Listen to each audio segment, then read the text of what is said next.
Welcome to the Whooper Club League Season 12 wrap-up recap discussion roundtable, however you would like to call this. We have finished up our regular and post seasons of Season 12. Thought we'd kind of come together as a small group here, most of the folks that have contributed to this channel in particular, and talk about what has happened during the season. Just a quick call here. I am Illogic, coach of the Buffalo Boufflant. I am joined, as always, by my co-host, Steve Chuck, coach of the Waterdeep Wobbuffets. Hey, everybody. We also have doing an extra favor for us recording, as well as Michael, coach of the Route 1 Burbs, who handles the feature matches for the season. Yeah, it's me, I guess. As well as Chad, coach of the Seattle Steamrollers, who was gracious enough to join Michael for a few of these as well. Yeah, then thanks for inviting me. Absolutely, and part of the reason is we've been, again, very much involved with this, but really the other person that we are missing in this elite group here of some of the better coaches in our league is Jimmy. And quick spoiler alert, if you have not gotten to watch the feature match for the finals, maybe you should do so, because you got to watch Jimmy win the entire thing with an undefeated perfect season, which is very impressive. It hasn't been done, I think, since I did it back in season 4, but boy, we all have so much more experience since then. I think that makes this much more impressive. Chad, do you have anything else you'd like to add about Jimmy winning? Big congrats to him. Yeah, no, just another big congrats to him. And I would say that I think Jimmy's been the most consistently good player in the league since at least season 8. I mean, he's I know he hasn't made necessarily that many finals appearances since then, or he's been in I think 8 and 9. But like I would say that I think at least all of us on this call kind of tend to have our moments sometimes, and I think Jimmy really just has been consistently good. And I would say that I think we're all fairly good here, but I think he maybe stands a little bit above the rest in terms of how consistent and how well he's performed over the years or seasons. So that's true. We've had, I think, a rather large splash with him and Michael joining in season 7. Boy, they made a big impact as well. That being said, I think we have a few interesting topics for this season in particular. I want to start off with the topic of conference play. With our ever-expanding roster of coaches here, it's been very interesting to see how we've evolved, how we've gotten so many more and more coaches joining. But in this case, it ended up being that we had 18 coaches, that evolved into being a little bit too much for just one draft, especially with the reduced decks a little bit, which I'm sure we'll talk about in a little bit. But that meant that we split up our conferences, our full roster into 2 conferences of 9. There are a couple, I think, of big positives, and I think a couple of big negatives that probably need to be addressed a little bit. Steve, what do you think about the conference play? As one of the commissioners, too, you're one of the ones that okayed this. How do you think that turned out for us? As you mentioned, there are certainly some positives and negatives with regards to it.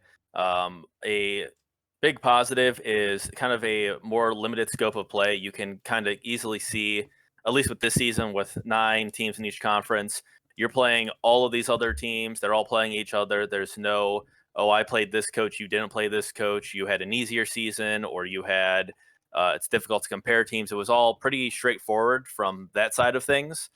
However, it did lead to some separation, I felt, and in discussions with some coaches. The other conference just didn't particularly matter to you at all. You were able to kind of ignore them. You didn't have to see how they were doing, which ruins a little bit of the unity we like to build with the league. It may be something that is necessary, and certainly allows us to look at a single draft instead of trying to do something weird. But overall, definitely pros and cons there. And Chad, as someone else from the Superior Johto Conference, it was a pretty tough having the top 3 of us there. What are your thoughts? yeah, no, I mean I completely agree with that. Like I definitely agree on the necessity of the draft separation, but I think I think you're right that it really made people able to ignore the other thing. And like I think the big thing was kind of like the playoffs, like entrance limitations, because I mean I would say that the Johto conference was maybe like quite a bit more competitive. Like, we had 3 play-in teams, so we had 7 out of 9 teams that made the playoffs, and then the other team had 4 play-in, like no play-in teams, or I think.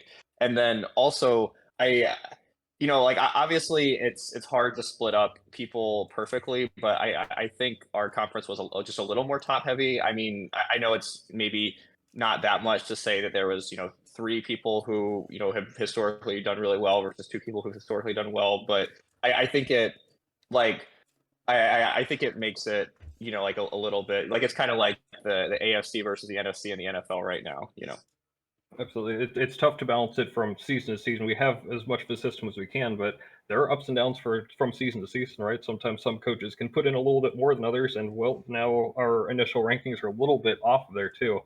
What are your thoughts as well as once again a superior member of the Johto Conference here, Michael? Johto rules. I think going along with that kind of balancing thing, I think another thing that throws a wrench into it is since we started the beginner league a couple seasons ago, we've been recruiting less experienced coaches, and they're starting to kind of trickle up into the main league where we're starting to get more and more coaches who are at the slightly lower skills area, or just we don't have that much experience with them in the league as far as trying to super accurately balance the conferences. But I think the thing that I found most interesting about having two conferences this season, especially just kind of the timing of it being the first Gen 9 season, was that we got to see Pokemon in both conferences and kind of compare how they did, see what stood out in both, what stood out in one but not the other, what went drafted or undrafted in one but not the other, which I think made for a really interesting kind of seasonal meta there, especially as we start looking towards the next season and maybe adjusting tiers or whatnot. I think that'll be really interesting to look at more. Absolutely. It was actually kind of a blast to be able to see a lot of these mods for the first time, but we get two opportunities to see them in a regular season rather than just one. All very great points there, too. You have anything to add on to that here, Chad? Yeah, and like I would just say that I could see the case for like a separate draft moving forward, or I could definitely see the case for that, but maybe like one sort of playoff entry standard, or maybe more mixing would be helpful. And I guess I just wanted to add a little bit more to my comment about the play-in teams too. Like like there was the 7 teams that like in Johto Conference made the playoffs, and it's not like the play-in teams were like trash or anything either that like just got stomped in the first round. Like I had a 1-0 victory versus one of the play-in teams in the play-in round, and then one of the play-in teams actually made it in, and then almost beat the Buffalon, with another where they pulled out a 1-0 victory. So like it's not like I think we had 6 or 7 pretty competitive teams in Johto. Absolutely true. Steve, what are your thoughts? As you guys are all on Johto, I certainly see where this is going to lead. But I'm going to say Paldea was not as bad as you may be leading it on to believe. Mm-hmm. Although only 4 teams made it, that is also because those 4 teams got to that 5th win to get over 500. Whereas in the Johto League, there was only the 3 teams, you 3, that were able to pick up that 5th win, and then there was a mad rush to get that 4th win. If it was a similar record for both, it would only add 1 more with the Boulders. But then again, even the 3 and 5 teams in Paldea, I believe, are of a similar caliber teams than those that ended up 4 and 4 in Johto. Way to call out your co-commissioner here. If Matt had won that final week, we would have been talking about 0 playing games total. Could have maybe saved that extra week for rest there too. The one other thing that we haven't really touched on, I do kind of want to bring it up. Yes, once again, congrats to Jimmy on the undefeated regular season. Does it seem any lesson to you all that they did not get a chance to play either the Buffalon or the Steamrollers, 2 teams that they have had a little bit of a tough time with, and certainly 2 of the other top teams here? It seems a little tough to say that they bypassed them entirely. And big congrats, regular season. It's being totally undefeated is amazing, and playoffs are that much tougher. But Michael, do you have any thoughts on skipping 2 teams entirely near the top? I mean, yeah, you can say that, but like the reality of it is that you're only going to play so many teams, especially that are at the kind of top. You're just not going to trying to balance everyone's season schedules. You're just not going to go up against all of those teams in the regular season, and then in playoffs, it's single elimination. Those teams just aren't going to all show up in your path to the finals. So you can look at it that way, but I don't think they'd have. It's not like they'd have faced all of us if everything had been mixed together either. So I don't think it's that big a knock to them. Sure. I think especially with as we get more and more coaches, it's going to be tougher to do that. You have anything else to add here, Steve? Yeah, there will always be issues where the top coaches won't always play each other, specifically when schedules are made. I try to balance them for everyone. So if anyone's playing, all four of us, that is certainly not a fair schedule, as that is four very tough matches, even if it was just Elf Owls and the Knocked Owls. So with that in mind, we're never going to do it in the playoffs. You can get a favorable bracket or an unfavorable bracket, and then in the end, the Knocked Owls did defeat of the other top 5 teams, 3 of them, including myself twice. So they still, had numerous encounters with those teams and came out fairly well. So in the end, I think it is still a incredible feat and well worth the praise. Anything else from you, Chad? Yeah, no, I mean, I would agree. Like, you're not going to play everyone every season, and like, I think everybody has coaches that they might struggle against. Like, I would say, Michael's kind of been my Achilles heel the past few seasons. And I think it's just I can be a little bit like you get in your head playing certain people, but I don't think that really takes anything away from the Noctowls because, like, if you or I was really one of the top teams, we should have just made it to the finals and played them in the finals. Like, I don't think it's that, and like it's not like that he's never. I mean, he's certainly beaten me before. I think he's probably beat you, Nate. And I think it's very impressive that he was able to make it all the way to the finals. But like that being said, I do think I think the one thing that I would maybe like to see in the next season would be maybe you could have separate drafts or maybe you could have sort of separate stuff. But like I think if there was not like I think the whole like separate conference playoff bracket was maybe a little too much separation for me. But fair enough. I think we'll be able to see that in our a little bit later discussion here too. I guess for me, the only thing I feel is a little bit cheated that we didn't get to see more awesome matchups between some of those top teams. It's a lot of fun. Often the best matchups end up coming between us. So maybe that's selfish and just wanting to see very good matchups, but also, again, as we've kind of said, not really totally possible 100% of the time to force all of the top teams to play each other. That said, too, I'm going to go a little bit out of order here. It seems like we're kind of naturally transitioning into another interesting topic I have here. We've talked a lot about the top 5 here so far. It's the 4 of us on call plus the Noctowls. Fun fact that I learned somewhat recently here, since the arrival of Michael and Jimmy into the league, the 5 of us, that is, again, us 4 and the Noctowls, have not been knocked out in the playoffs by anybody but each other.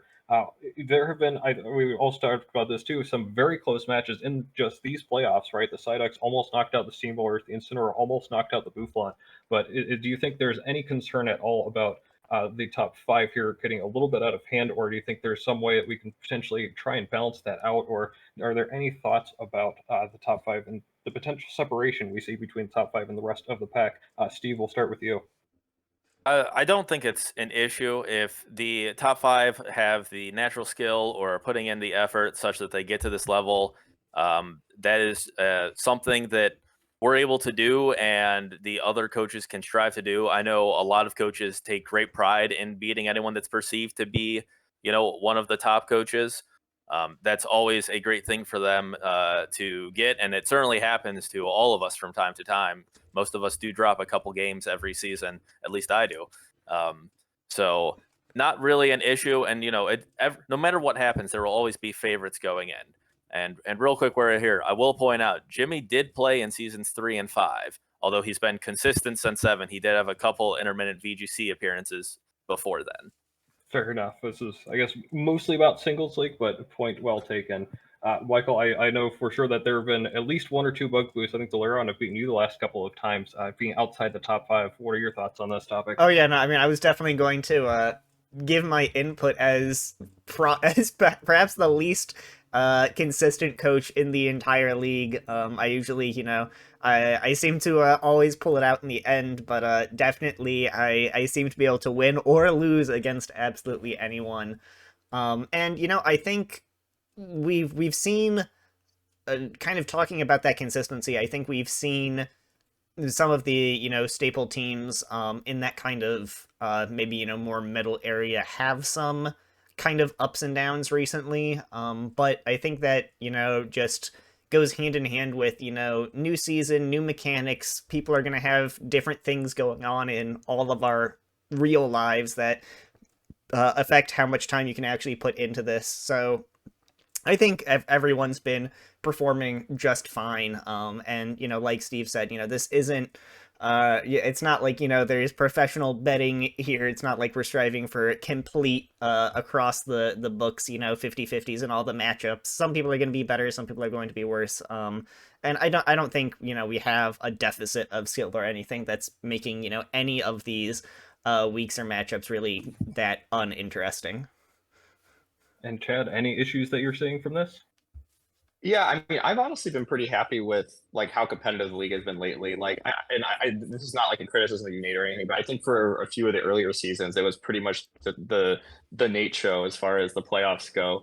Which it was good, but I think it was glad that it was a good thing the rest of the league kind of caught up to you. And I mean, I think in a league of 19 people, having like five that are all competitive with each other is a pretty good chunk that makes the playoffs interesting. I mean, obviously, like L Fouls did win the championship with his kind of undefeated season, but like I don't think it was, like nobody felt that like he was gonna blow out the Burbs in the finals, and I think you or I, Nate, would have given him a run for his money too. In the finals, if we had a chance to take it there, and I was like, I think in general, even kind of the middle of the pack of the league did pretty well this season. Like I mean, Steve, you were talking about, I guess I didn't pay that much attention to it, which I think was part of the commentary about, we could just ignore the other league, but like, we did have 7 teams make the playoffs in Johto. And if something kind of went the other way, like a bunch more teams could have made the playoffs in Paldea. But like, I don't really think it's a problem. I mean, for me, it's like, I'm happy that we have enough people, and it seems like the people are having fun with it. Like, I would never really want somebody to like be in the league and not having a good time because they're getting blown out all the time. But like, I don't think you necessarily see too much of that. But I just miss the old days when it was the show of the Buffalon. Steve, you agree, right? There was certainly a certain appeal at that point to playing the Buffalon close and even beating them. So in a sense, but yeah, another thing is these top 5 teams we listed were all involved in some way in creating content to try and help other people to get better. We have both the league stuff. Nate and Jimmy both doing their channels. Chad occasionally posting for his YouTube. Just various ways to try and share our thoughts on it and get the chance for other people to see that and perhaps get better through that. So it will only be a matter of time before there are more people joining us in these near ranks. Absolutely. I do find it fascinating. One of the big leagues that is currently going on with several YouTubers, they do require their coaches to upload weekly videos on their stuff. It would be very interesting if we get to a point where more and more coaches would feel inclined to be able to join in some capacity. But again, maybe it's a bit of a chicken or egg thing, right? I don't know if because we have that skill where we want to put that more time in for the content, or because we put the content in, it helps improve us as well. Anything else you'd like to add on here, Chad? Yeah, and I would say that like at least for me personally, I've really seen kind of the skill that I've been able to do this as kind of a function of the time that I invest in it. And I think it's totally fair that some people might not want to invest that time into this. I mean, it is just kind of a hobby league. Like, it's not like we're playing for money or anything. So, who's to fault people if they don't want to spend 2 hours a week team building or whatever? Totally fair. And I think that's a decent transition into what we have next, which is kind of an overview of the season in general and some things specific to this season. The main one being terrestrialization. This was, I think, a big point of discussion before the season started. Back in the previous seasons during Gen 8, we had a lot of different talks about Dynamax, Gigantamax, trying to, in some way, shape, or form, find a way to use the mechanic of the gen, but then trying to find that happy balance between what is competitive and what is realistic to have in a season, as well as trying to appeal to actually using the mechanic that was given to us in some way, shape, or form. Terrestrialization we had in this season was totally open, aside from a few select bans of those mons.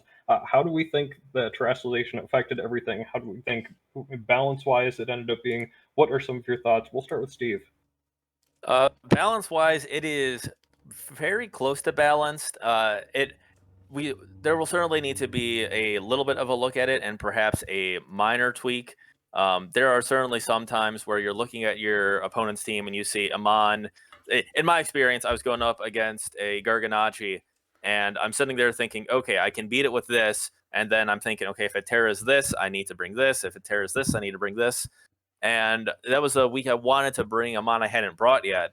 But when it came down to it, I just didn't have space on my team because based on one more specific Terra, I had to bring something different to get the coverage I needed against it. And that kind of unpredictability can lead to some interesting team building choices, and may lead to more situations where you get into the match, and once the Terra happens, you realize, oh, I've lost. I don't have an answer to this. Another one that comes to mind is when the Noctowls brought the Terra Steel Hydragon against the Agrons. Once that was revealed at that point in the match, the Agrons really didn't have an answer. It took a little while for that realization to dawn, but once it did, it became quite clear that, hey, this just kind of wins against the rest of the team. And having that situations isn't necessarily a bad thing, but it is something different that we have to say, is that something we want to allow kind of the freedom to check and counter anything you want with whatever Terra type you want? Or is there some more restrictions we want to place on it to kind of remove those extreme cases while keeping the generational gimmick, which does seem to be, in general, a lot more balanced than Dynamax was? And I'm definitely interested to hear from you, Chad. Those first couple of weeks, you seem to have absolutely nailed what Terastallization was about, right? The week 1 Gengar Terra Normal for Annihilate, and the week 2 Gengar Terra Electric, specifically for Terra Water Garganachi. It seems like you were leading the show on that. What are your thoughts on Terra? Yeah, I mean, I guess like my takeaway from the season, and this is definitely different than what I thought going in, is I think defensive terraing is a lot more useful than offensive terraing in general. Like it seemed to me like the best terras were when you either did a terra on a wall and then your opponent couldn't break through the wall, or you did a terra on a setup sweeper and you got like an extra turn of setup. But because like the point of doing it on a setup sweeper is not to usually boost your stab, it would be to to kind of allow you to take another hit and to get like that boost that you wanted. And to me, that seemed like the most effective way of doing it. I think one of my takeaways from this season is I think I think setup sweeping was really good in combination with Terra, and I might want to look into that more in the future. But in general, I would say it seems like it's pretty balanced. Like I think it's like a fun mechanic. Like obviously, if your opponent brings something that you can't counter, like you're kind of in a bad position. But I think it can make team building a lot more interesting. You have to think of all the different Terra combinations. I'm very surprised by how much more balanced this was than I had anticipated. Michael, I know we had quite a few discussions before the season about specific mons that we thought should or should not have been banned. What are your thoughts now that the season is finished? Yeah, I mean, I think Terra was very interesting. It surprised me how naturally it seemed to fit in. Especially like, I mean, I think my team was, kind of a big litmus test of the season. I mean, I had my 3, big win conditions, Chien Pao, Iron Moth, and Salamence all have 4 times weaknesses. And so as far as being able to get, blown back by a surprise, Terra Blast or something, I was super susceptible to that. But I didn't feel that was a huge weakness a lot of the time. I thought being able to Terra out of those weaknesses was very cool, and I think, like that goes to show that like Salamence and Iron Moth, 2 of those Pokemon again were probably my biggest Terra users.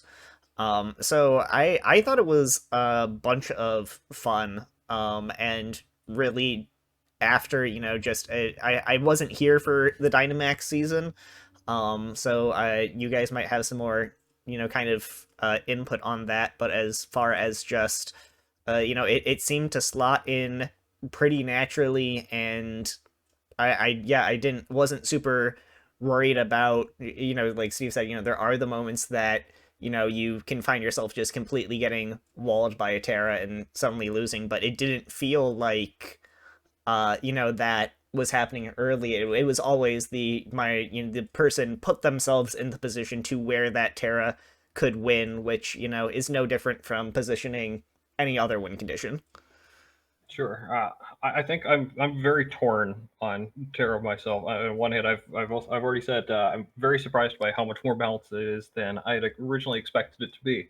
Right. I think I kind of saw what Chad was saying, where later in the season we thought, hey, well maybe you can Terra into a sub sweeper and you can just do it very easily. And if it's open Terra, you can be caught by surprise by that and just rip opponents open. But it never really felt like a Terra was that determinative, right? There were those few cases that where we did see that, but for the most part, it seemed pretty well balanced. I very much enjoyed being able to pick and choose in the battle too. Putting the Terra normal on Toxtricity, if I need that little extra oomph, putting the Terra Fairy on Wo-Chan in case I need to go defensive. That was really fun and interesting. My main concern is a little bit touching on what Steve had said earlier. I felt like with so many different options from my opponent and having to be prepared for so many different things, I feel that almost limited my team building potential in a way too. I would love to have gone with a few other different interesting options in the team building, but it feels like I was never able to really get to that point because as I'm building the team, I have to worry about all these different ideas. Well, this off the wall idea is not going to work if there are some of these other Terra options. So I end up often going with just the consistent method, right? The one single most consistent team that can deal with everything, rather than I think one of the big appeals of draft being I know I'm going to face this specific threat, and for this specific threat I can get this. If you can Terra out of that, it's not as much of an answer anymore, and that does kind of suck a little bit. I'm still very torn on Terra as a whole. I think there is a way to potentially fix this and keep this, but much more so than Dynamax, which we eventually just got rid of entirely. But what are some of your other thoughts here then, Michael? Yeah, so I mean, I think that kind of goes with Chad was saying that setup seemed very good, and I think I feel like there were still plenty of opportunities to be able to get creative this season, but it was definitely less about figuring out how I can exploit my opponent's team and finding unique ways to kind of set up my own team.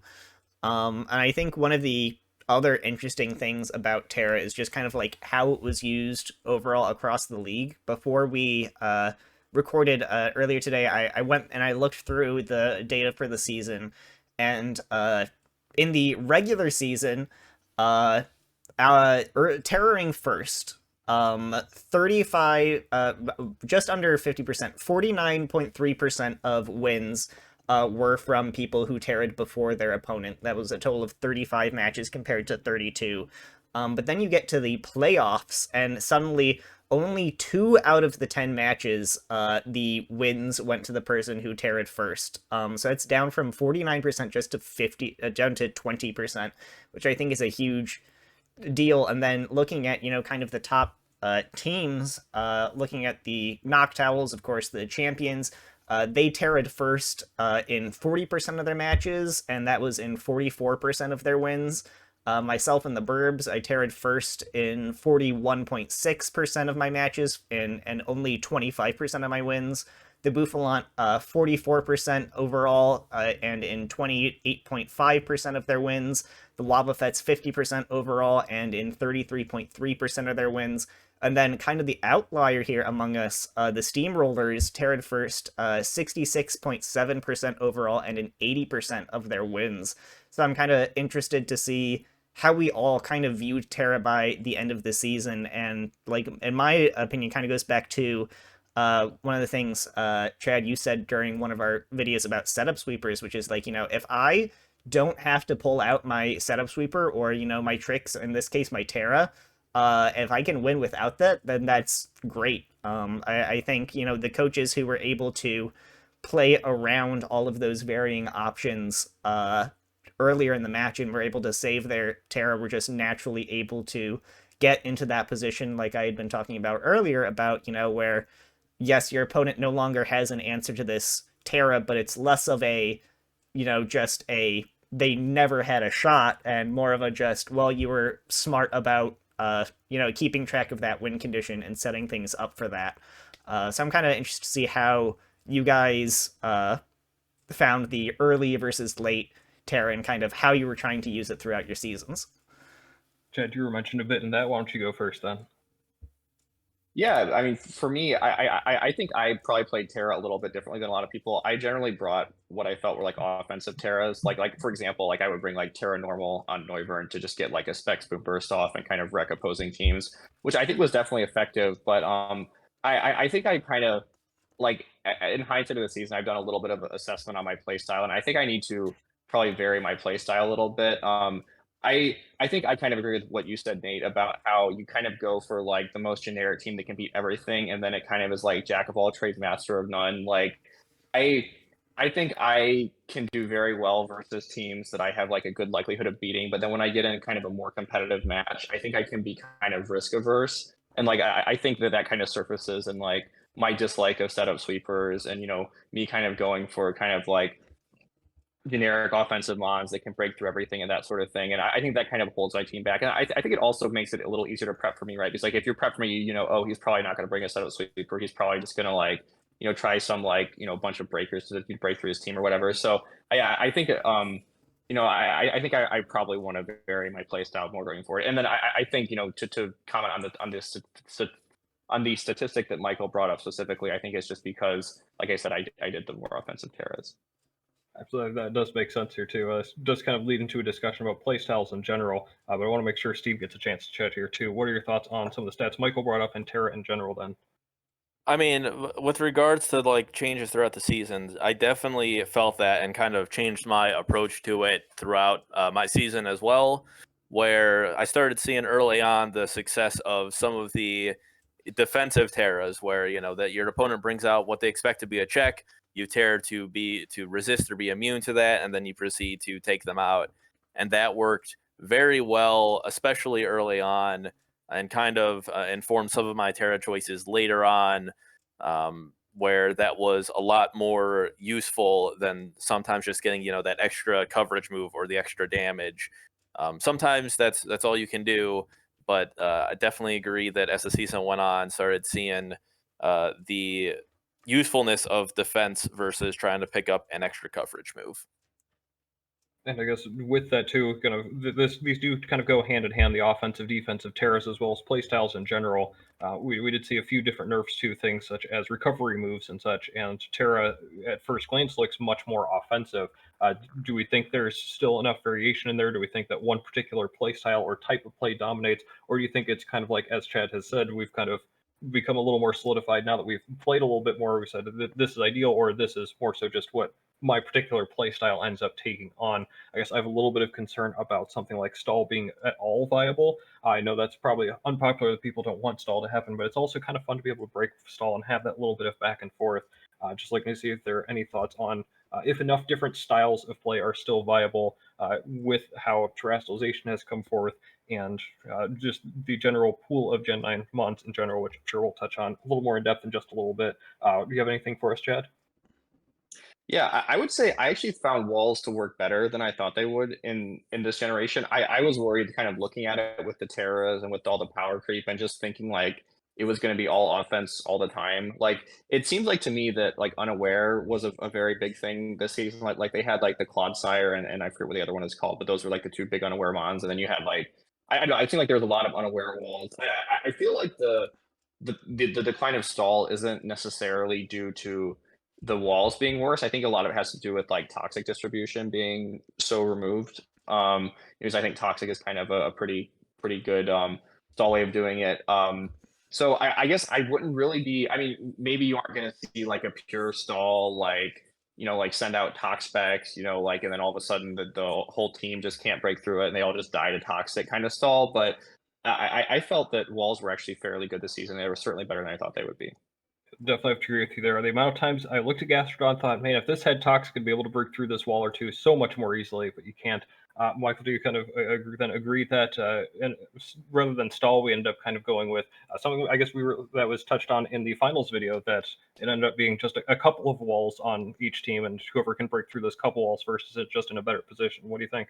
Yeah, I think it's definitely, stall is certainly less of a factor. Walls are as, big as they've always been, but, stall as a strategy is certainly declined. But I do think that's, like you were saying, a generational thing. The hits to the PP of recovery moves, the lack of distribution of cleric moves, the lack of distribution of toxic, scald, knockoff, a lot of those things that helped stall as a core strategy shine just aren't there. And in Draft League, I think compared to, at the beginning of the generation, there was a lot of discussion about this in terms of like OU and stuff. And in Draft League, where it's harder to put together a core stall team where, that's the actual strategy, you're not going to have, 4 or 5 pieces on your team probably lining up with that.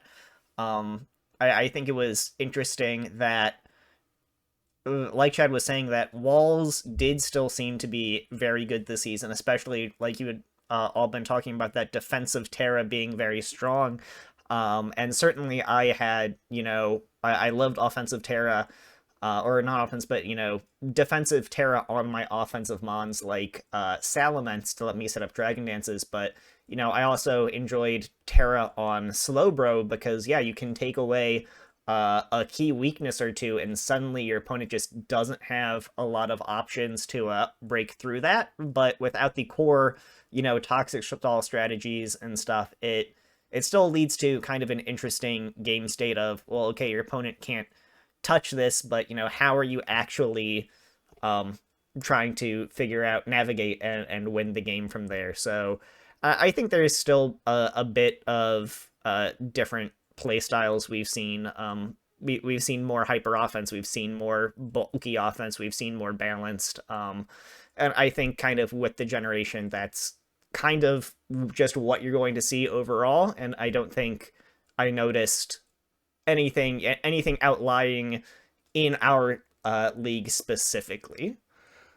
I guess specifically on your point of it kind of being generational, that seems like a decent segue into the next big section, which is something that we talk about every single generation, and that is going to be power creep. There are some really high BST mons, some ridiculous abilities, some ridiculous news. It seems like everything has a signature move these days, which is just a little bit ridiculous. I think there are a lot of different topics within power creep we can go over. I personally found it very difficult to make some mons work just because of the amount of power creep, but they may also tie into another topic I have for us, which is the fact that we didn't have any tiers this time as well. No tiers available means we're using the cream of the crop. We talked about this a little bit earlier, how it's a new generation. We got to see a lot of what the new gen brings, but mostly just at the top there too. But once again, I think that made it a little bit tough to make some of these months work. For example, I picked up Arcanine again this season, same as I had last, but whether it's missing some moves because we're pre-home, we're pre-DLC, didn't have access to some of those moves that made it so good last time, but I think also to an extent having to face the high-powered uh, tierless environment made it very difficult too. But also maybe there's a little bit of power creep in there too. And I think the last general topic I want to bring up, we allowed a lot of banned mons as well here, or mons that even since we started the league this season ended up being banned too. I'm talking Annihilate, Espathra, Palafin, Chiyu, Chien-Pao, a lot of ridiculously high-powered mons that were still available in some sense or in some capacity here. So a lot to go over, but again, general topic: power creep, no tiers. What did we think about the impact on the season? Did it end up being okay? Was it a little bit too much? That's something we want to look at for next time. We'll start off here then with Chad. What do you think? Yeah, well, first of all, I know I always complain about my draft position, and I'm still going to complain about my draft position this season. I think I normally complain about kind of being in the middle of the draft, but I had the last pick in the draft, and I think it was definitely noticeable in terms of what mons were available. Like, it was, I think it was just like, especially this generation, there was like, I don't know, however many, like definitely clearly better than the rest mons. Like, I don't think that necessarily means that they're broken, but I think it does mean that, especially when you don't look at any points, if you basically just get that for free, kind of based on your draft position, it's hard for your opponents to come back for that. I mean, I will say I generally do a bad job of drafting at the top of the draft. Like, I definitely would not have taken Dragonite in hindsight. I think part of that was maybe I just didn't play it super well, but I think it, like I think the no tearing really hurt it. I will say that I don't necessarily agree with the idea that mons aren't viable. I mean, I did like I felt that my whole team was viable and that I could bring them and they would be useful in matches. And I even did a few trades. Like, I think I picked up the Tauros Paldea Aqua that nobody had drafted, which I thought was a very viable mon. Nobody drafted Hatterene, which was a very viable mon. So I think those mons are always there. You just have to find them.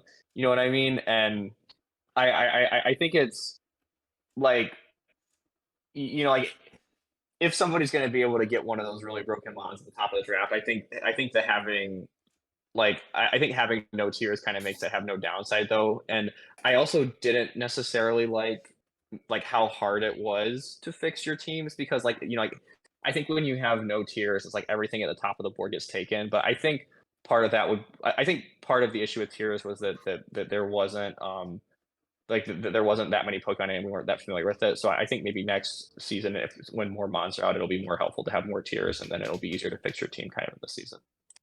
Steve, I know you picked up a couple mons that couldn't Terra that would normally be considered just the cream of the crop. What were your thoughts about the overall power creep, banned mons, etc.? With regards to the banned mons, I don't know if all of them had the impact we really expected. They weren't the mons kind of leading the way, perhaps because we had removed their option of Terra. But Michael will hopefully be able to talk to this about Chien Pao. But Chien Pao kind of seemed like a little bit of a letdown, quite fast, but wasn't strong enough to get through everything you want to get through. Similar things with Chi Yu, Roaring Moon, Iron Valiant, all these mons coming in that seem to be very strong going in, but with the limitation of removing Terra, some of them had key moments, but they didn't take over games the way people may have thought they would have. The same can be said about really all the mons that we removed Terra of. Dragonite and Paldea falling to round 5. I pick it up thinking it's a steal, and even then, without Terra, for a good reason, Terra Normal Extreme Speed Choice Band, it would be quite devastating. But with that removed, also removing the option for various coverage options to get out of the ice weakness, Dragonite becomes very predictable, very kind of bland in terms of you have multi-scale, you have to have boots to keep your multi-scale up, you set up a Dragon Dance, and you hope you have the coverage moves you need, which is still good, but the kind of Terra options prevent offensive sweepers from really going off.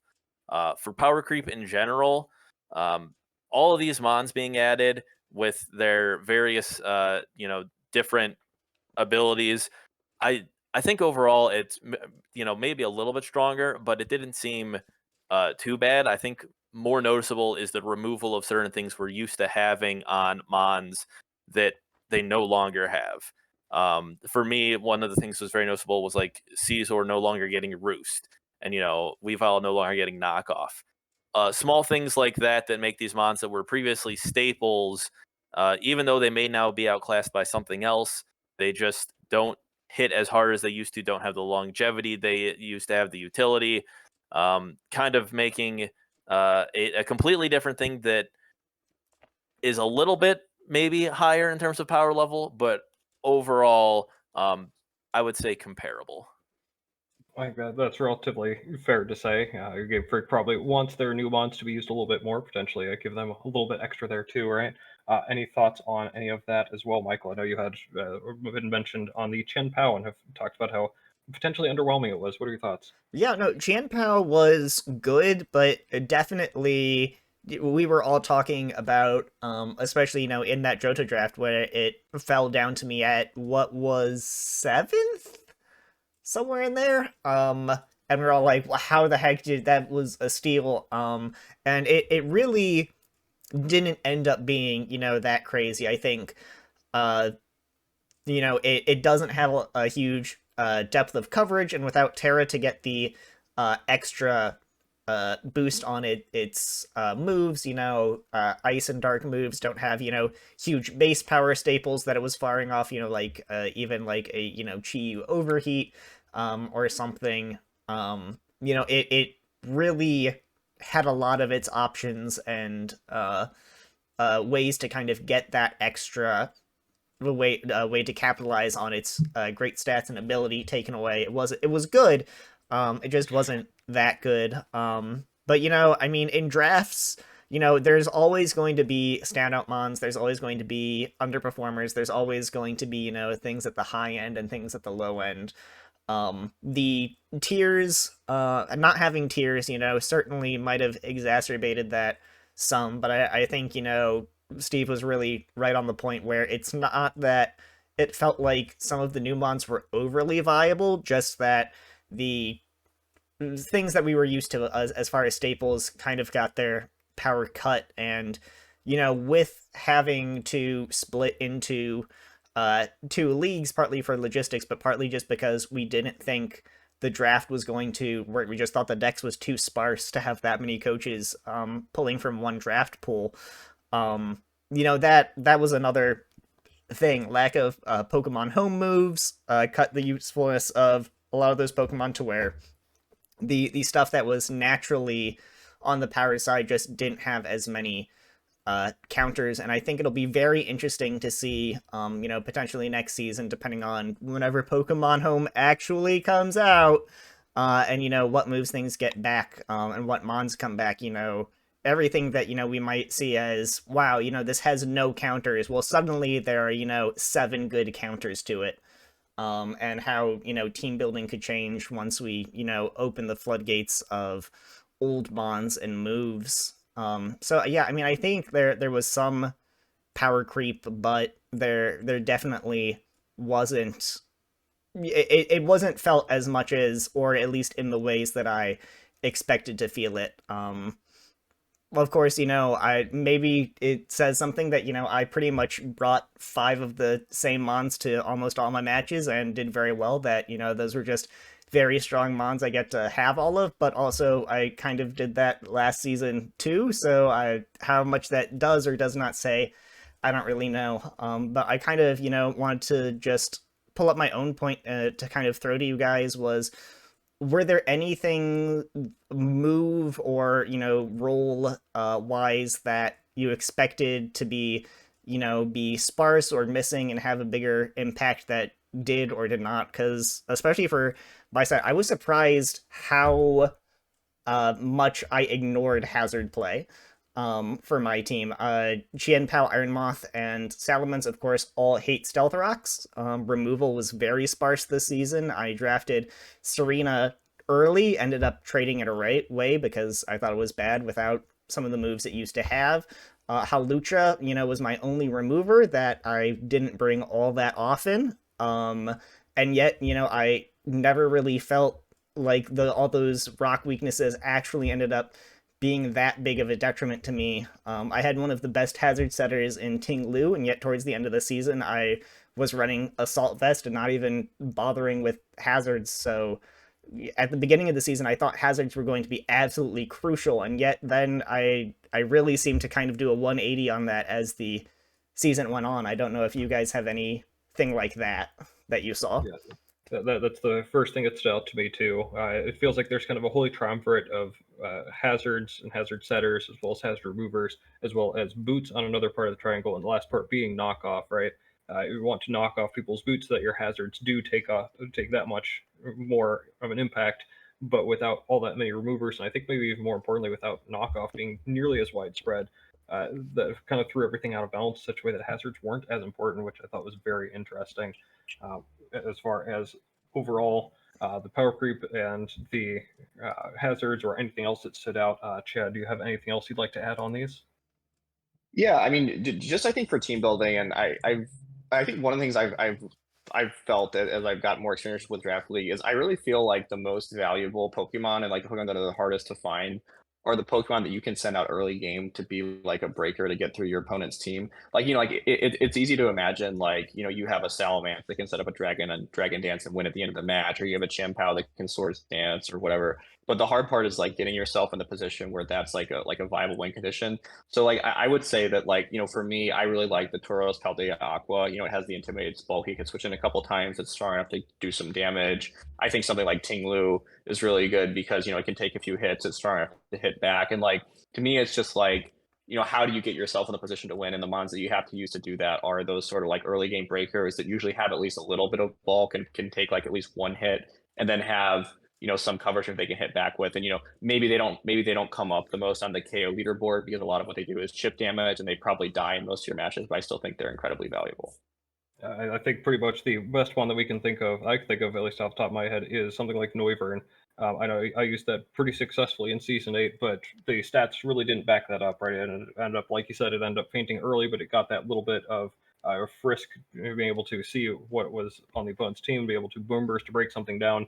And the very next season, Jimmy picked that up and had a great success with Noivern as well, doing pretty much the same thing where it didn't get that many KOs, but it was able to chip things early, break those holes a little bit, and then we got to see Noivern once again with you, Chad, being able to early Terra Normal, not necessarily sweep, but open up that hole.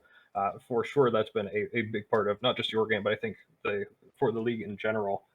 The last thing I want to bring up for the power creep and the banned mons, we touched on things like Chiyu, Chen-Pao, a little bit of things like Palafin, but I guess the couple I wanted to touch on, big shout out to Matt for getting somehow Annihilate and Espathra. Those are a couple mons that are now banned that we had open Terra on, and I think multiple times Espathra in particular ran through teams. We saw a play-in match where Espathra won a match in, 11 turns, which is so silly and ridiculous. There are just some mons like this. I'm wondering what you all think is maybe the proper balance. Did we go too harsh on things like Chen Pao, Roaring Moon, and nerfing them? Would it be appropriate for things like Annihilate Espathra that we're able to do that, or do you think maybe there's going to end up being some kind of in between? Steve, what do you think? With regards to things like not Chien Pao, Annihilate and Espathra, those are the type of Pokemon where you see them on your opponent's team and you have to certainly have a plan for them, but I don't think they require specific action. They're kind of Pokemon that will certainly stomp on someone who is not prepared for them, but if your opponent is prepared for them, they can still be effective, but they aren't as good as they are otherwise. Espathra, there is certainly some counterplay to it, especially with a Terra or not letting it set up. As the Espathra player, you can certainly do some things to try and maximize your abilities to do that. But at the end of the day, the opponent can put a pretty big dent in your plans and stop it with proper prep. So mons like that, I don't think we really need to go too much harder on. Depending on what we decide to do in the future, we can certainly adjust their tiering or their Terra options accordingly. But I certainly don't think an open Terra on them is unreasonable. If anything, I feel like restricting Terra completely while having everyone else open is way too significant of a nerf, and I would consider rolling that back on mons if we were to repeat this season. I'm sure we'll talk a little bit more about changes moving forward at the end here, but Michael, you have anything else you'd like to add on this? Yeah, I think the Annihilate and Espathra point is pretty interesting because, at least, kind of on my gut opinion, they, are in that same category, but performed very differently. I didn't think Annihilate had that much of a standout season, where I think Espathra did very well. But I also think they're Pokemon that can be handled completely differently. Annihilate certainly, makes a big use of Rage Fist and its unique mechanics there to get a lot of its power, which you can play around a lot of in terms of just your own playstyle in the match, as far as what sources of damage you're going for on it, what kinds of plays you're going for, how much you're switching, as well as just, your team builder prep. Whereas Espathra is, much more, especially with Speed Boost, it's kind of constantly setting up, and you need to prepare for it more specifically in the team builder, and it's easier for it to just kind of snowball and get out of control. If you make one bad player, they make one bad player, just the natural course of the match. And then as far as open Terra goes and how it affects those Pokemon, I think it's also very interesting there because, of course, Annihilate with Rage Fist, with Ghost and Fighting moves, there are certainly immunities you can tear it into to take advantage of that.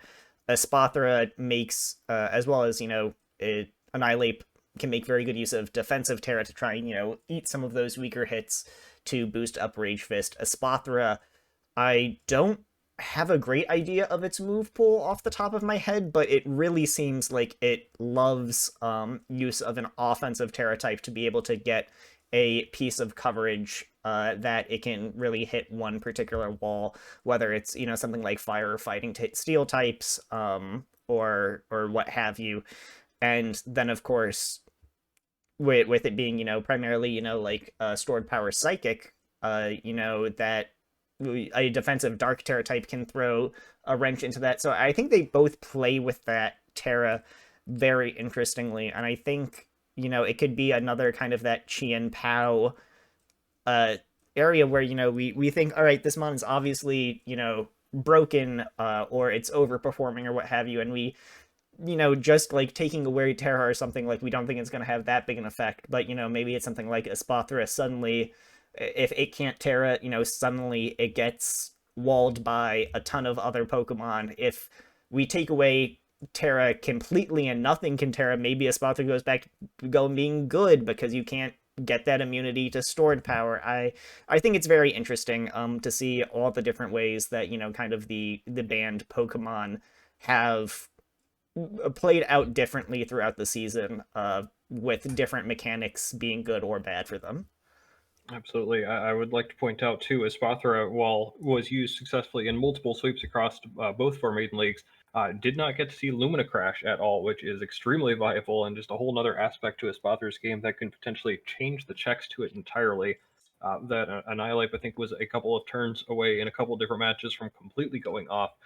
But all points well made. I wonder what we will end up doing. I think that'll just be a central focus moving forward for some of those changes moving forward. But I mentioned that we got a couple different looks at it from our main leagues, but I do think it is worth it to touch at least a little bit on the Beginners League as well. Big congrats to the Coronite Clobberers down there, who I believe had a perfect season down there as well. It's been awesome to see a lot of the talent funnel through the Beginners League into the main league. We saw one make the playoffs just this last season, and another one make the play-in round as well over in Johto, straight from the Beginners League. It's so interesting to see a kind of a fresh perspective on things, right? Sometimes there are some plays where pretty questionable, but a lot of the times too, I'm so shocked by how often in the beginners league I see plays that are just better quality than most, I think, of what I see in the main league actually too. It's really cool to see our beginners league stepping it up quite a bit here too.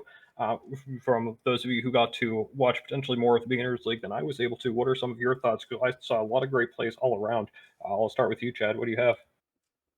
Yeah, so I mean, first of all, just +1 on the big congrats to the Coronite Clobbers. They were my mentee for the season. I think they did very well. I honestly helped them maybe a little bit in the beginning of the season, just get a feel for drafting and a little bit with team building, but it was mostly all them for the rest of the season. And I think they'll be somebody who can join the main league, and I think they'll at least be pretty competitive in their first season here. I think one of the things that was really interesting with me with watching the beginners league is it really made me realize that I think a lot of skill difference comes down more to team building than it does to like actual play in the match. Like it would be very rare that I would like watch a beginners league match and I would be like, oh wow, this play that they did was, like really dumb, or like why are they doing that sort of thing. It was more like I would look at their teams and be like, this is, maybe a little bit of a questionable team building choice. So I think that kind of made me reflect a little bit on how to improve more, which I think the way to improve is probably to get better at team building more than to try and like improve your play, quote unquote. And yeah, overall, I think the beginners league is very interesting because I think the players in general are like more willing to take risks and stuff in the matches, which can lead to some interesting outcomes. Absolutely. I think that's a great point too. We all have had experience playing Pokemon for this whole time, but draft is kind of an entirely different beast. And that section of team building, I know a lot of people who have a lot more trouble with team building compared to playing. So that's kind of a neat, interesting dynamic there. Steve, you're one of the folks that was big about the Beginners League and getting it off the ground in the first place. What do you think about how it's evolved and how it turned out this season? I'm very happy with how it's going so far. Especially this season, getting 14 team this season, getting a lot more people in there, and certainly also getting those coaches that are gaining their confidence and will certainly be joining the main league and continuing then to see success there and make it hopefully more competitive. Um, in terms of the difference between the leagues, another big one is just general knowledge about the game mechanics and things like that. There are very frequently times in the beginner league where they won't realize the risk that their Pokemon's under because of a very common coverage move that they just don't know exists, don't know their opponent has, things like that. Things that can be resolved through just some slower play of, oh, my opponent's not on a Pokemon, let me pull up this showdown page and see what moves it can learn. But that also is kind of tedious, and a lot of times the beginner leagues are um, a lot more fast-paced matches than especially some of our main league members. Like I'll specifically call out Nate, as well as folks like John sometimes, where some of the decisions take a lot of time.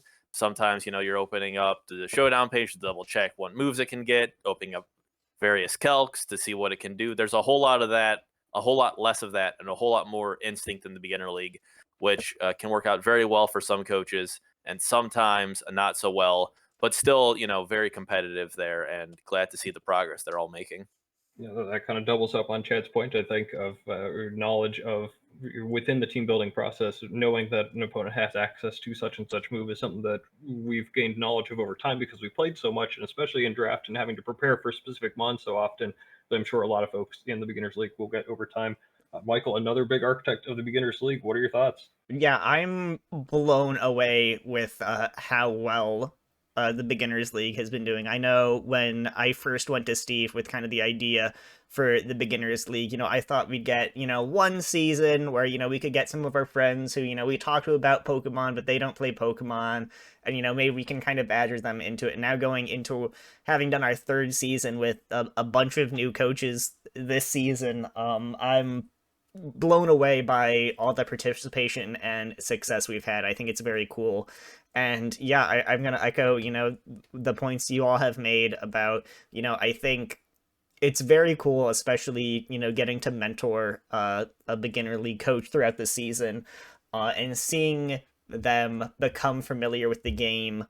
Seeing those changes are very cool. My mentee this season was the coach of the Southern Blossom, who had no Pokemon experience at all before this season, and going from explaining how the mechanics worked, building teams together, going over matches, doing kind of post analysis of their matches, and then as the season progresses, they start doing calcs in battle because they're comfortable enough with that now. They start building their own team and bringing them to me for, kind of critique, rather than kind of building them from scratch together.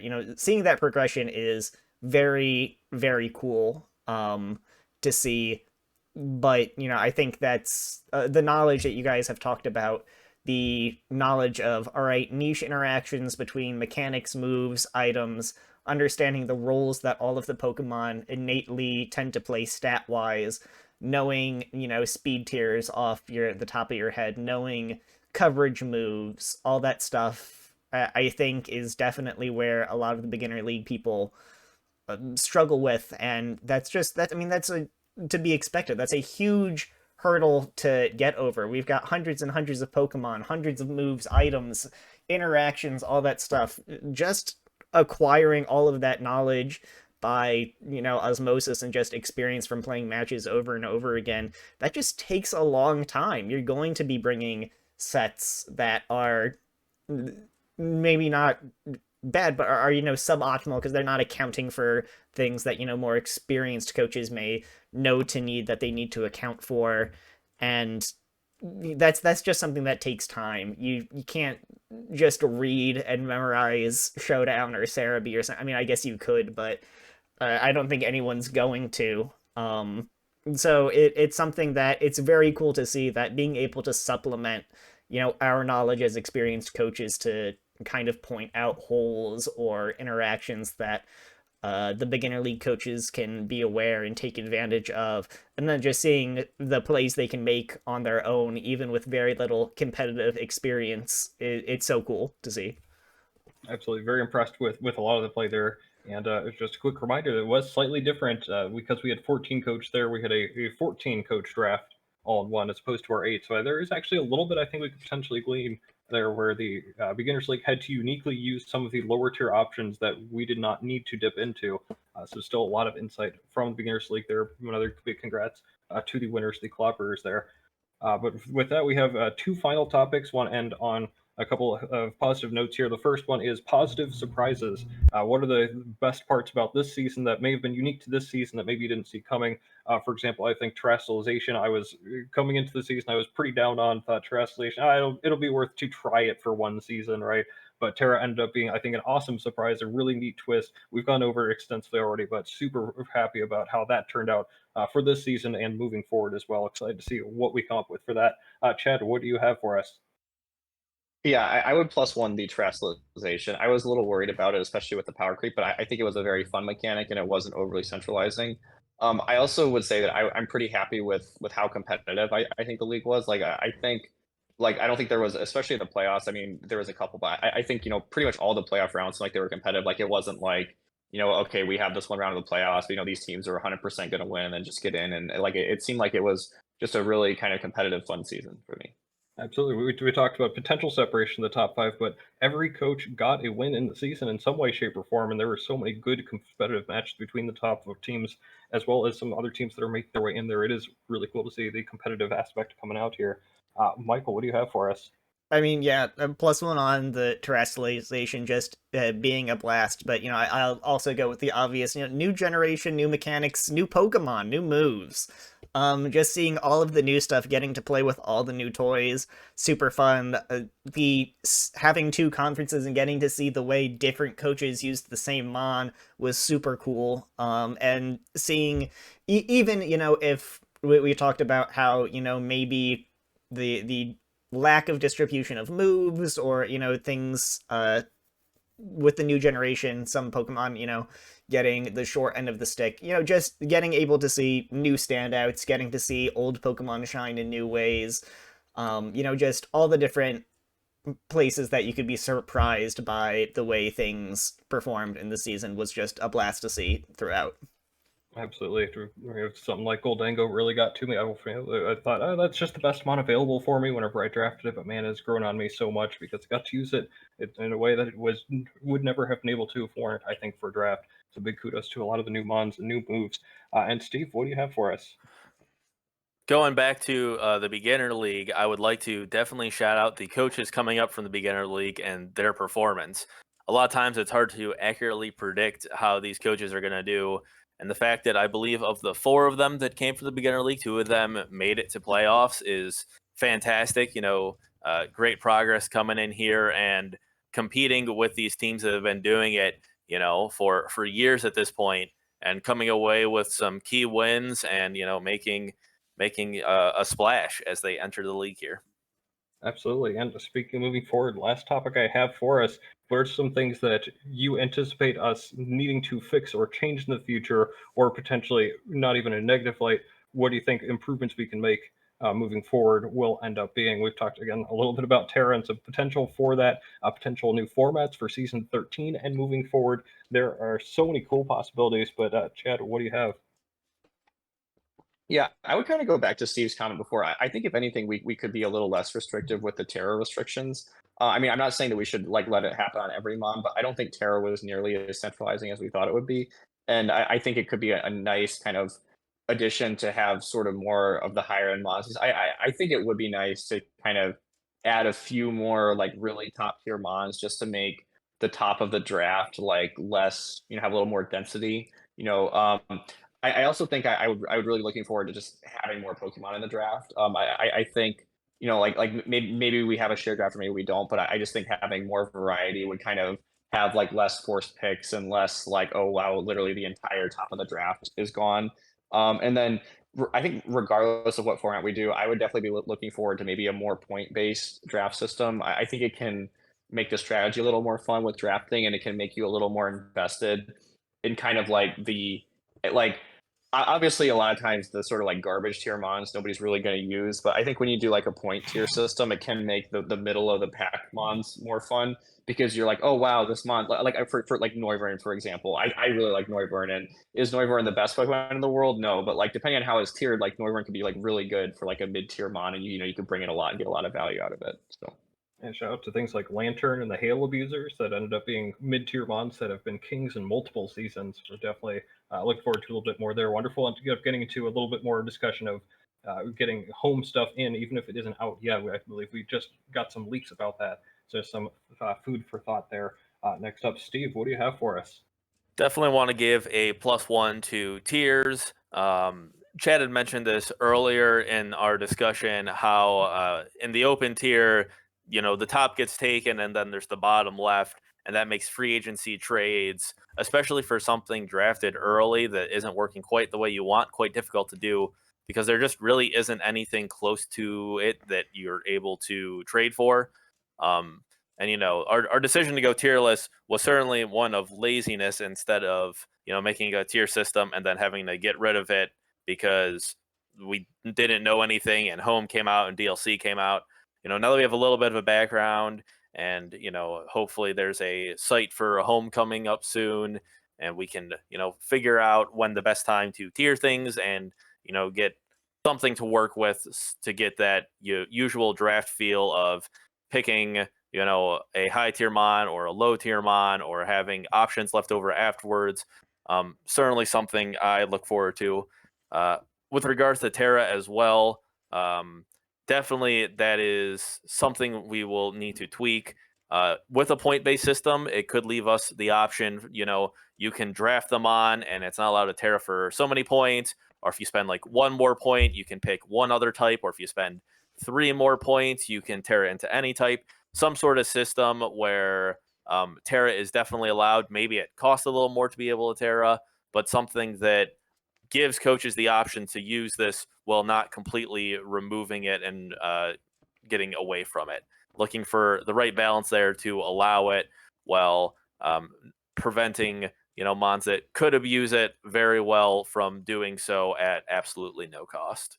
Here's hoping our experience with trying to balance Dynamax, Gigantamax, maybe that'll help play into this as well. Of course, we tried with the just bottom tier Mons can Dynamax at will, and we picked you similar to Mega Mons, you pick a Gigantamax Mon separately. I think we can find some sort of happy medium there for integration there. And with Michael being the last, something else I thought of with Steve's point, with the tiering system and not having flexibility at the top there, reminds me that just one season ago, you dropped your Necrozma early on, or about halfway through the season, and we're actually able to fill that role. So I'm sure you're looking forward to being able to execute high level moves like that once again. What are your thoughts moving forward? Yeah, I mean, I'd love to see Tears again. Mostly because I think, like Chad had said, I think this generation as a whole, we talk about power creep and stuff, and certainly the ruin legendaries and stuff like that dominate a lot of the discussion. But I think this generation as a whole really shines in the amount of mid-tier mons that it can bring. We saw Farigarath in the championship match. I think the Paldean Tauroses are so good. They're probably the Pokemon I most wanted to use. I just drafted a very good fire type and water type early on and just you couldn't fit them onto the team, but I think they're great things. Playing around with things like Bellabolt, with things like Orthworm. There's so many of these Pokemon that I expect to just be standout mid-tier mons that giving them the room to shine there would be great to see again. Of course, with home and stuff, the part of the reason we did no tiers was because it's really hard to tier things in a young meta before we really know what is good and what isn't. And so depending on how all of that stuff progresses, as well as the format in general, I know sometimes we like to take a little bit of a break from, the super serious, straightforward metas to throw a wrench into things a little bit just to spice things up. So we'll see what exactly next season has in store, but I think I'll go back to the point Chad made that I'd like us to be, comfortable, especially seeing how big that, restricting Terra on Mons was. I'd love to see things, like bring back Dragapult if it can't Terra, bring back, like Iron Bundle, if it can't Terra. There are, I think, a lot of these Mons at the top that now that we have the experience of a season with terrestrialization, we can take a better look at, well, this probably is still going to be very good, but it's not going to be broken if it can't Terra and if other things can Terra. So, of course, the exact format and our rulings on Terra and everything else will factor into all of that, but I certainly would love to see some of those top-tier mons make it back into the league next season. Absolutely. I love that we can make the league our own in a sense, right? We kind of are able to make these mistakes and then almost punish or adjust accordingly. If there are some months that wouldn't necessarily deserve to be as high a placement as they would be, well, we may put them there because in our league they're favored very often, or they kind of ended up breaking the league in some respect. So I think with another season under our belt, especially one in Gen 9, I think we're definitely more willing to make those mistakes, knowing that with the experience we have, those should be fewer, and we should have a better idea of what will be good, what will not be good, and be able to adjust appropriately. Very much looking forward to the discussion on Terra overall too, for sure. A lot of different directions we could take. We could even go to extreme if we want to favor those mid-tier mons, but I think that'll be a discussion for a later date. Chad, do you have anything else for us here? Yeah, I mean, just to add to kind of Michael's comment about unbanning more of the stuff, I would definitely be also specifically in favor of that. I don't know what the form would be, but I think it really could make the snake draft a little better, right? Because if you're at the top of the draft, maybe you get one really top tier mon, but then if you're at the bottom of the draft, maybe you get two of like the kind of top tier, but like definitely worse mons. You know what I mean? So I think that could maybe lead to a little more balanced teams. Absolutely look forward to all the different ideas we have. unless we have anything else that we want to talk about, I think that was a pretty all-encompassing discussion of what happened this season, what we're looking forward to moving forward here, coming into season 13. We may have one or two more wrap-up videos just for a couple of things in general here, and try to experiment with our formats moving forward here on the channel. But otherwise, a big thank you to everyone that joined me here. Thank you to Steve. Thank you to Michael. Thank you to Chad for taking time out of your Saturday afternoons to come and talk about Pokemon. That's pretty much what we do all the time anyways, but it's good to know that we can get all sorts of interesting perspectives on everything moving forward and get maybe a little sneak peek about what we're going to be doing in the future. So that's going to do it from us. Thanks for joining us as well, everyone, on this long discussion video. We look forward to seeing you again in Uber Club League Season 13. See you there.